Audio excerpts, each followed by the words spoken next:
नमस्कार दोस्तों, स्वागत है आपका जीजी एजुकेशन पॉइंट पर।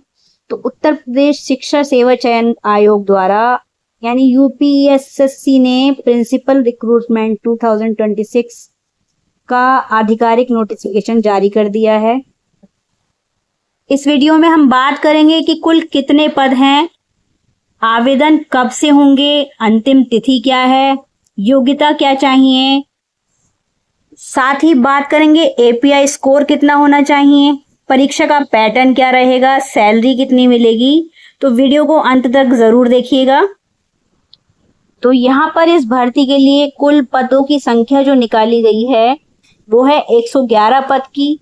ये पद सहायता प्राप्त शासकीय महाविद्यालयों के लिए हैं और इसमें पुरुष और महिला दोनों ही आवेदन कर सकते हैं।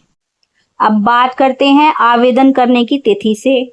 तो ये है 21/7/2026 को आप आवेदन स्टार्ट कर सकते हैं, जबकि इसकी फीस जमा करने की शुल्क जमा करने की जो तिथि है वो 20/8/2026 यानी कि 20 अगस्त 2026 है। यानी 20 तारीख तक आप शुल्क जमा करने के बाद 23 तारीख तक अपना फॉर्म कंप्लीट कर सकते हैं। उसके बाद आपकी परीक्षा तिथि भी यहाँ पर इन्होंने घोषित कर दी है, जो है 24/9/2026।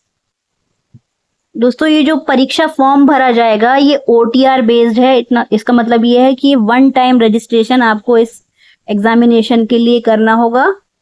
ये रजिस्ट्रेशन केवल आयोग की जो ऑफिशियल वेबसाइट है www.upessc.up.gov.in से ही आप कर सकते हैं। अब बात करते हैं इसके परीक्षा शुल्क की। तो सामान्य, आरक्षित, अनारक्षित जो पिछड़ा वर्ग है, आर्थिक रूप से पिछड़ा वर्ग है, EWS जिसे कहेंगे, या फिर अनुसूचित जाति, जनजाति और दिव्यांगजन, सभी के लिए सेम आवेदन शुल्क को इसमें रखा गया है, जो कि 3000 रुपये रखा गया है, निर्धारित किया गया है। इस आवेदन की जो आयु सीमा है वो 62 वर्ष निर्धारित की गई है। 1 जुलाई 2026 के अनुसार जो निर्धारित आयु सीमा है वो 62 वर्ष से अधिक नहीं होनी चाहिए। चयनित कैंडिडेट का जो वेतनमान है वो लेवल 14 के अनुसार 1,44,200 से लेकर 2,18,200 तक उसको वेतनमान मिल सकता है। अब बात करते हैं सबसे महत्वपूर्ण भाग की कि इसके लिए कौन कौन उम्मीदवार जो हैं वो पात्र हैं। तो सबसे पहले तो जो भी उम्मीदवार इसमें पार्टिसिपेशन करेंगे वो PhD धारक होने चाहिए, यानी उनकी PhD कंप्लीट हो चुकी होनी चाहिए। कम से कम 10 वर्ष का टीचिंग या रिसर्च एक्सपीरियंस उनके पास होना चाहिए। कम से कम 10 रिसर्च पब्लिकेशंस होने चाहिए।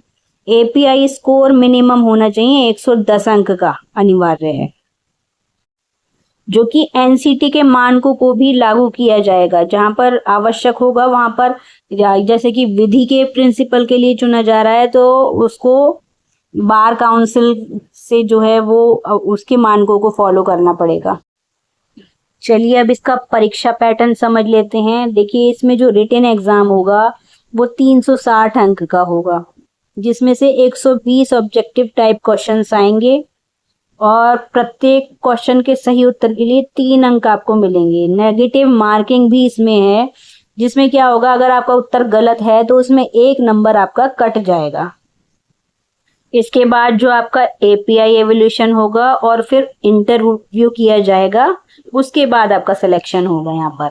अब लिखित परीक्षा के आधार पर शॉर्टलिस्ट जो बच्चे किए जाएंगे या जो उम्मीदवार शॉर्टलिस्ट किए जाएंगे उनका इंटरव्यू होगा। उन्हें इंटरव्यू के लिए कॉल किया जाएगा। उसके लिए क्या है, इंटरव्यू की सूचना बच्चों को या तो उनके मोबाइल पर SMS से दे दी जाएगी, या फिर जो भी ईमेल ID छात्र अपने आवेदन फॉर्म के अंदर डालेंगे वो और ऑफिशियल वेबसाइट पर भी उसको उपलब्ध कर दिया जाएगा। अब अगर आपका सिलेक्शन हो जाता है तो आपको इंटरव्यू में कौन कौन से डॉक्यूमेंट्स ले जाने हैं। देखिए, पहले तो आपको PhD डिग्री ले जानी होगी, ग्रेजुएशन, पोस्ट ग्रेजुएशन और B.Ed अगर लागू है तो B.Ed और नहीं तो नेट के प्रमाण पत्र ले जाने पड़ेंगे, एक्सपीरियंस सर्टिफिकेट ले जाने पड़ेंगे जो भी आपके पास हैं, और रिसर्च पब्लिकेशन डिटेल्स ले जानी पड़ेंगी। बाकी एपीआई फॉर्म, आइडेंटिटी प्रूफ और कैटेगरी सर्टिफिकेट की भी ज़रूरत यहाँ पर पड़ सकती है। और बाकी जितने भी डॉक्यूमेंट्स आप ले जाएंगे वो डॉक्यूमेंट्स सेल्फ अटेस्टेड होने चाहिए, इस चीज़ का आपको ध्यान रखना है। अब मैं सोचती हूँ कि एक बात आपके लिए कंफर्म है कि जो भी कैंडिडेट इस वैकेंसी के लिए या इस पद के लिए कैपेबल हैं, तो सबसे पहले तो वो आप अपना ओटीआर पूरा कर लीजिए, यदि आपने ओटीआर नहीं बनवाया है तो। पहले तो ओटीआर पूरा करें, फिर आवेदन भरें, और सभी दस्तावेज जो हैं, जो भी डॉक्यूमेंट्स आपके हैं, वो पहले से ही तैयार करें, क्योंकि आवेदन के बाद क्या होगा, कैटेगरी और अन्य विवरण जो है वो बदलना पॉसिबल नहीं होता है। यदि आप कोई नया डॉक्यूमेंट बनवाते हैं तो उस समय उसको चेंज नहीं कर सकते, जो कि आपने पुराना फिल किया है उसको। और जो भी जानकारी आपको यहाँ पर मिली है, अगर उसमें कुछ समझ में नहीं आया है या फिर आप मुझसे कुछ पूछना चाहते हैं तो पूछ सकते हैं। बाकी आप खुद भी ऑफिशियल वेबसाइट पर जाकर इस नोटिफिकेशन को देख सकते हैं, चेक कर सकते हैं।